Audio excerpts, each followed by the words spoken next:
এ যেন যত কাণ্ড বীরভূমে, ভাবছেন তো এমন কথা কেন বলছি? আসলে সারা বছরই বীরভূম জেলায় ঘটে যায় বিভিন্ন ধরনের ঘটনা। আজকে আপনাদের সেই রকমই এই প্রতিবেদনে সেই জেলারই একটা ঘটনা বলবো। ঘটনাটাকে ঘিরে ইতিমধ্যেই তোলপাড় পড়ে গিয়েছে রাজনৈতিক মহলে। বীরভূমের রামপুরহাট ৩ নম্বর মণ্ডলের ৫৪ নম্বর বুথে গৃহ সম্পর্ক অভিযান চলাকালীন বিজেপির মহিলা কার্যকর্তাদের ওপর তৃণমূল আশ্রিত দুষ্কৃতীদের হামলার অভিযোগকে ঘিরে উত্তেজনা। বিজেপি নেত্রী মোনালিসা চ্যাটার্জি কি বলেছেন এই ঘটনায়, আসুন আপনাদের শোনাই। অবস্থাটা তো শুরুতে ভালোই ছিল ভাই। আমরা তো ভালো করে যাচ্ছিলাম প্রচার প্রসার করার জন্য, মহিলাদেরকে জাগাবার জন্য, যেটা আমরা প্রোটোকল নিয়ে কাজ করেছি। প্রোটোকলের বাইরে আমরা কোনো কাজ করিনি, শান্তভাবে আমরা গেছি। প্রতিটা ঘরে ঘরে জনে জনে প্রচার প্রসার করার জন্য, মোদিজির প্রচার করার জন্য আমরা গেছি। ছোট ছোট করে গ্রুপ করে করে ৫-৭টা মহিলাদের মিটিং করেছি আমরা। কিন্তু আমরা যখন ওখানে যাচ্ছি, আয়াসে যাচ্ছি যখন, তখন আমরা জানতে পারছি মহিলারা ভীষণ ভয়ভীত হয়ে আছে। এত বেশি ভয়ভীত হয়ে আছে কি মহিলারা ঘর থেকে বেরোচ্ছে না।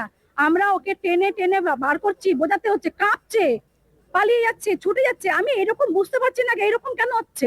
দরজা বন্ধ করে দিচ্ছে, দরজা লক করে দিচ্ছে, আমরা টানছি দরজা, দরজা থেকে বেরোচ্ছে না। আর যখন বার করছি তখন থরথর করে কাঁপছে। বলছে, দিদি আপনি আমাকে যে বলছেন এখানে মোদিজির ভোট করতে, আমাদেরকে তো রাতে রাত মেরে দেবে, রাতে রাত আমাকে খুন করে দেবে।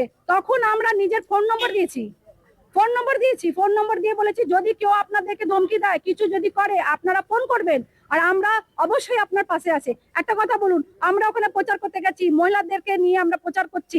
আজকে ওদেরকে সুরক্ষার জন্য আমরা মহিলা, আমরা ওখানে আছি, ওখানে আমরা নিজের কথা বলেছি, সুরক্ষা দিচ্ছি, ফোন নম্বর দিয়েছি। ফোন নম্বর দেওয়ার পর যখন আমরা অন্য মন্ডলে গেছি, তখন আমাদের এই স্থিতি হয়ে গেছিল যে আজকে আমাকে ওখানে ফোন করা হয়েছে যে আপনি তাড়াতাড়ি আসুন, ওখানে মারপিট হচ্ছে ওখানে।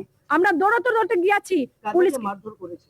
আমাদের এই সুভাষিস লেট আছে, ওনাকে মারপিট করা হয়েছে, ওনার স্ত্রীর সাথে মারপিট করা হয়েছে। এমনকি আমাদের কাছে প্রুফ আছে, ভিডিও আছে। যখন সুভাষিস দা আমাকে ফোন করছে তখন রীতিমতো মারপিট হচ্ছে, তার ভিডিও আছে আমার কাছে, আপনারা নিতে পারেন। মুসলিম ভাইরা করছে, পল্টু দা ছিল, আর একটা শেখ ভাই ছিল, সে করেছিল, রকি শেখ ছিলেন। কেন মারধর করবে? ওই মোদিজি, তুই যদি বিজেপির ভোট করিস আর যদি মহিলারা এসেছে আর ঢুকেছে, তাহলে ওই মহিলা লেডি যে এসেছে তাকে মেরে দেবো, মার্ডার করে দেবো। আর বিজেপির তোমরা নাম নেবে না, বিজেপির ভোট করবে না, মোদিজির ছবি বাড়ি থেকে বেরো, তৃণমূলের পার্টিতে আসো। জবরান ওকে বলা হচ্ছে, মারধর করার কথা বলা হচ্ছে। এবার আমি আপনাকে বলছি, হ্যাঁ, আর ওখানে স্লোগান দেওয়া হচ্ছে, নিজেদের জিহাদি স্লোগান দেওয়া হচ্ছে। এগুলো কি মমতা দিকে আমি জিজ্ঞেস করছি, এটা কি হচ্ছে? বড় বড় কথা যে বলছেন কি 7টার সময় মহিলারা ভেতরে ঢুকে যাবেন, বাইরে বেরোবেন না কেন? আপনাদের এই জিহাদিরা বাইরে বেরো আছে তাই? আর মোদিজি কোনদিন বলেনি কি ভারতীয় মুসলিম আমাদের শত্রু? হিন্দু মুসলিম শিখ ইসাই আপস মে হে ভাই ভাই, ভারতীয় মুসলিমও আমাদের নিজের ভাই। তাদেরকে উস্কাচ্ছেন কেন? এইরকম উস্কানি কি নিজের মা বোনকে এরকম করে বলছে? আমরাও তো বোনেরই মতন হলাম। বিজেপি নেতা সুভাষ লেট কি বলছেন, আসুন শোনাই। আজকে ঘটনা হয়েছিল, আমাদের মুনাসিনী প্রচার করতে চেয়েছিল, প্রচার করা হয়ে ওরা চলে এসছে অন্য রাজ্য, অন্য গ্রামে, দিয়ে 100-150টা তৃণমূলের গুন্ডা বাহিনী আমাকে যে ধমকি দেখাচ্ছে, মোদিজিকেও গালি দিচ্ছে। মোদিজি এত গালি দিচ্ছে যে ও কি করেছে, যে তুই যদি বিজেপি করবি তোকে জিন্দা মেরে দেবো। আমাকে আজ 21-এর পর থেকে অত্যাচার করতে করতে চলে আসছে।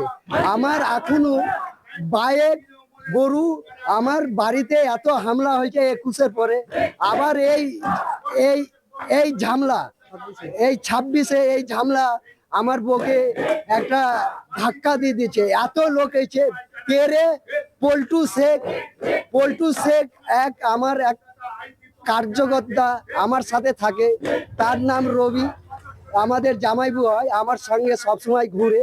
তাকে পল্টু শেখ তেরে মানে মারতে জ্বলছে। তা ও ওই মাঠে ওই খেদে সব দৌড়ে পালিয়ে জ্বলছে জানের জ্বালা। আর এইটা যদি শাসন না করা যায় তাহলে বহুত মুশকিল হবে, আমাদের বাঁচার মতন রাস্তা আর কোথাও নাই। এই